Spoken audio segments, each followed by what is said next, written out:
Hello people of the world, welcome to my channel. To kill time during self-isolation and to motivate myself not only now but also in the long term, I decided to make over my not so pretty pencil case. As you can see, it's one of those freebies that come with odd items, in this case a Lifebuoy hand wash. No, this video is not sponsored by Lifebuoy. I mean, I don't think they would need any promotion during these times anyway. Business must be booming, right?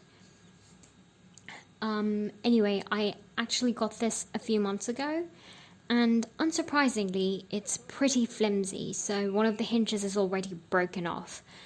But it's still functional, and even if it weren't, I'd probably use it for storage or something. But the cartoony superheroes on the surface were a little off-putting, so I decided to paint over them. Not that cartoony superheroes are any uncool or any less cool, but I prefer Marvel superheroes or some DC ones like the Teen Titans, the Flash, or the Elongated Man. So I'm just applying the first few layers of a white acrylic base coat, otherwise I wouldn't be able to paint anything on the sleek surface. It took a lot of layers and I began to wonder, how on earth do people whitewash fences? How do they have the patience? But then again, a wooden fence is not as smooth and shiny as plastic, right? The paint was going off the edges and I tried hard to paint along the lines, but I'm not too good at coordination or being straight. Pun not intended lol, although I am straight. Then I remembered washi tape is a thing and I have a whole collection. I'm sorry, I'm not an artist, I'm an improviser. Can do wonders for acting, not so much for painting. The linear edges were easy to tape over, but this mutated curvy W at the bottom, it gave me a lot of trouble. In the end, I had to tear off bits of washi tape and, you guessed it, improvise. I didn't really know what I wanted to paint, to be honest. I was just taking it one step at a time. White is standard for a blank canvas, and for once, I did have white acrylic paint to spare. If you're an artist, you know how fast white runs out. I'll explain things as we go along, but in the meantime, let's have a heart-to-heart. Oh, and I apologise for the crappy lighting / angle and the messy palette. I had some leftover watercolour paints and I didn't want them to go to waste. I'm not doing too well for the aesthetics, am I? But it was a good thing I had those bad boys lying around. You'll see. After all, chaos is the food for creativity, as poetry is the food for love. Seriously, if you guys are catching all these references, please comment down below. I'm an unapologetic fangirl. Yep, that's one thing I'm not going to say sorry for. So how is everyone holding up? I know we are self-isolating for our physical health, but it can be taxing on our mental health, being in lockdown for over a month or many months at a time for some people. I wonder how historical women who had to go into confinement during the later part of their pregnancy coped. It's especially difficult if you're already suffering from mental illness. I can't say I am any the better, but I've been trying to keep myself distracted by reading a lot of books and playing games on my phone. Thank God for ebooks. I do have some physical books, but I'm already through more than half, so I'm going a little easy on them.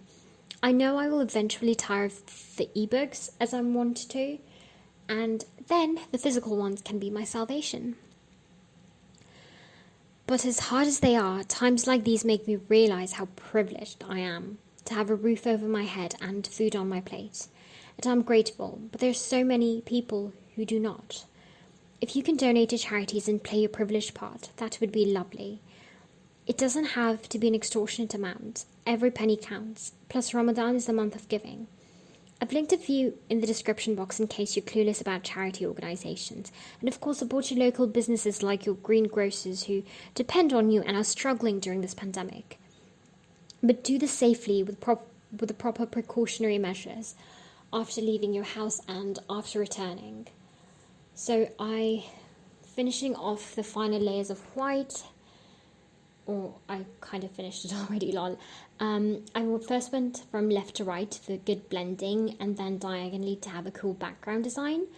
Somewhere along the lines I'd mixed in a bit of the Prussian Blue watercolour with my titanium white acrylic, just for a bluish tint because plain white is so boring, right? Then I decided to go darker with the blue, and I used some red to add more depth to the background and to have a sort of faded look, if that makes sense. I decided to try a similar effect for the inner lining of the pencil case proper, similar to the top of the lid, so that's just what I'm doing right now. Back to the topic of books. What are you guys reading? I'm currently reading the Guernsey Literary and Potato Peel Pie Society. I confess I watched the movie first, but in my defense, I didn't know it was based on a book, but either way, I was not that impressed with the movie. There were some things I didn't quite understand. I feel like they weren't that apparent in the movie, so reading the book is really clearing the confusion. I'm only reading it because the book has positive reviews in my book groups. And I'm so glad I did because it is beautiful and I'm thoroughly enjoying it. Okay, I'm starting to paint the words now. I wanted it to be marvelly. The pencil case being red gives off marvelly vibes, and superheroes too. But I didn't trust my art skills to paint a character. Okay, so what are the things you are doing to cope? It's a good time to pick up new skills or brush up on old ones, and I'm learning watercolour painting and some Arabic while trying to brush up on my French, which is declining for want of practice. I'm studying a little from time to time, and although I want to make it a more regular practice, it's just so demotivating to study.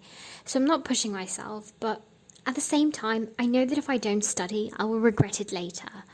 I was supposed to be on a preparatory leave in April, so that's 1 whole month off to revise and prepare for the board exams, which was supposed to be this month, but they're postponed, thankfully.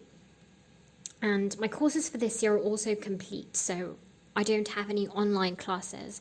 So it's just up to me to be a responsible student, even though it is hard.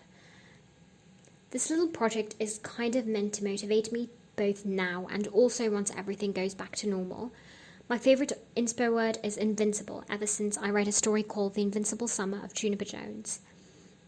I can imagine myself as a stressed fourth year in the coming academic year, who will constantly be reminded about the things she overcame during tough times, like this global crisis, and thus be inspired to push forward because she is invincible.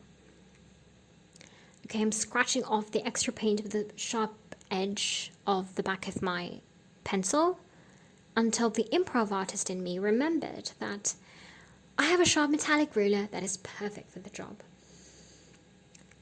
Anyway, thanks for watching, guys. I'm going to do a reading wrap-up video since I've read 13 books so far this year, and the first third of the year is over. So please subscribe to stay tuned and like this video if you've enjoyed it and want me to make more of these artsy heart-to-heart convos. Now for the final reveal.